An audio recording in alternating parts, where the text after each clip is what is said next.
Throughout most of Sefer Devarim, Moshe Rabbeinu has been communicating mitzvot to the Jewish people. And now among the last two mitzvot that he conveys to them is found at the beginning of Parshat Tavo, and they're both about speech. The first one is called Mikra Bikurim. The second one is called Vidui Maser. Mikra Bikurim is extremely familiar to us. It's in the Haggadah Shel Pesach. The Mishnah Masechet Pesachim tells us that in order to fulfill the mitzvah of Sipur Yetziat Mitzrayim, part of telling the story is to be Doresh Me'arame Oved Avi. That's the beginning of Parshat Tavo. It's the declaration that a person who's bringing their first fruits up to Yerushalayim in a little basket, puts it down in front of the Kohen, and makes an announcement. An Aramean tried to destroy my forefather. We went down into Egypt. There we were enslaved. We were oppressed. We cried out to Hashem. He saved us. He brought us out. All of that, which we're so familiar with, is actually what the person bringing the first fruits was meant to declare. Now just picture the scene. The Jewish people are standing at the border between the plains of Moab and the land of Israel. The plains of Moab on the east bank of the Jordan and Eretz Canaan on the west bank of the Jordan. They can see it. Moshe Rabbeinu wants to give them a sense of the mitzvot in prospect, but also the idea that someday, the moment that they're in now, which is somewhere in the middle of the story, will itself someday be only viewable through the rearview mirror. They will see it in retrospect. And therefore, we understand that the last line of that declaration, which we do not read on the night of Pesach, is the following. After coming out of Egypt, the strong hand, with signs and wonders, etc., the Torah says the last line or lines of the declaration on the Bikurim.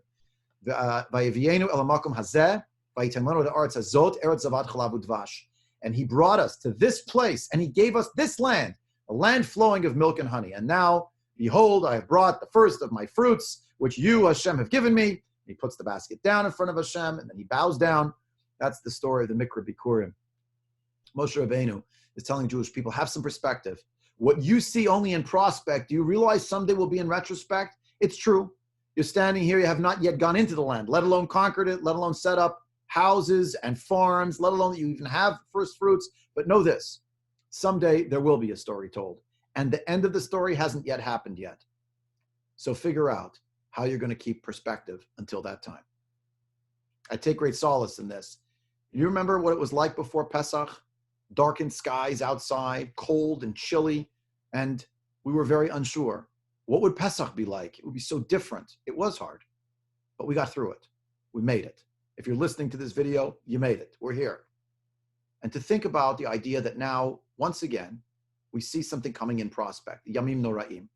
Many members of the shul are graciously volunteering their time in order to prepare us for the Yamim Noraim.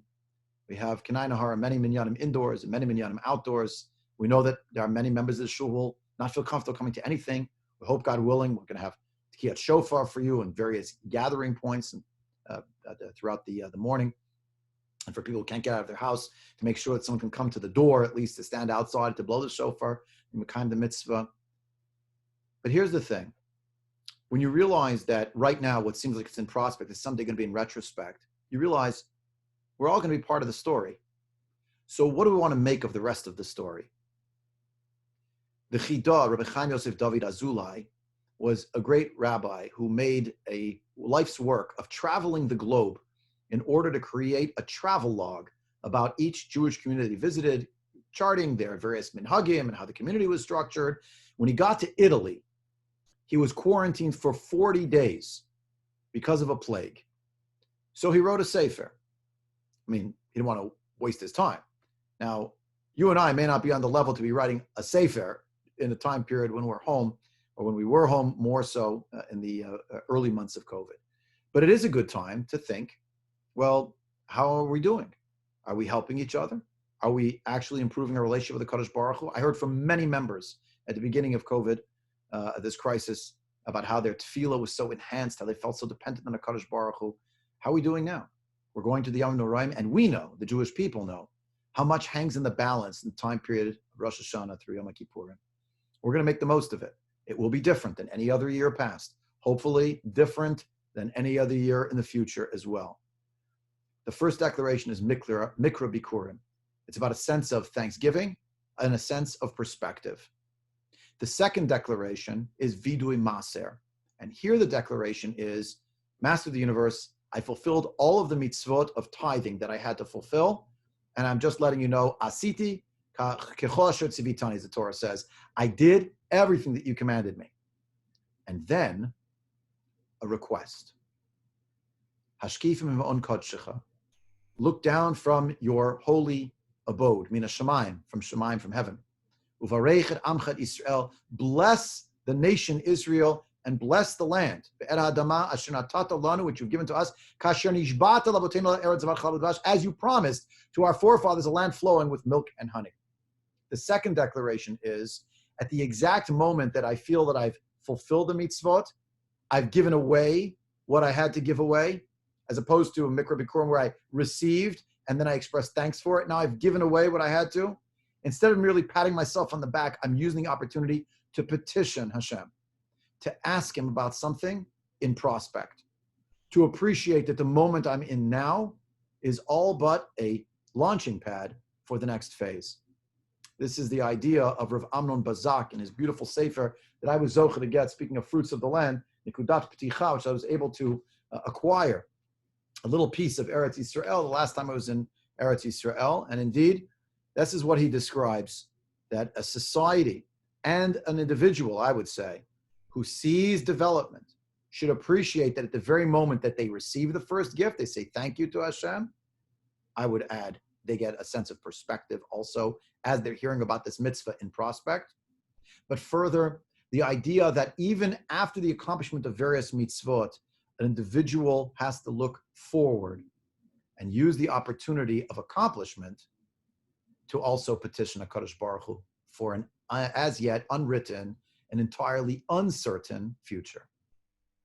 And so we're davening too. Hashkifim on kodshchem in Shamayim. Hashem, you should look from your heavenly abode, from your holy abode rather, in Shamayim. You should give a bracha to your nation, to Israel. Give a bracha to the land that you gave to us, that you swore, you promised that you're going to give to our forefathers, a land flowing with milk and honey. And we hope for each other all measure of brachot in the coming year. And God willing, that we should be able to recognize the last thing that Moshe Rabbeinu gave the Jewish people in the corpus of mitzvot. There's more in the Torah, but this is the end of the corpus, the section of the heart of the book with all the mitzvot. The last two mitzvot are, watch how you speak, how you will formulate, and what you will formulate can actually be mitzvahs. Mikra bikurim, vidui maser. Wishing everyone kiva v'chatima tova, l'altu l'chaim tov v'shalom, and of course, Shabbat Shalom.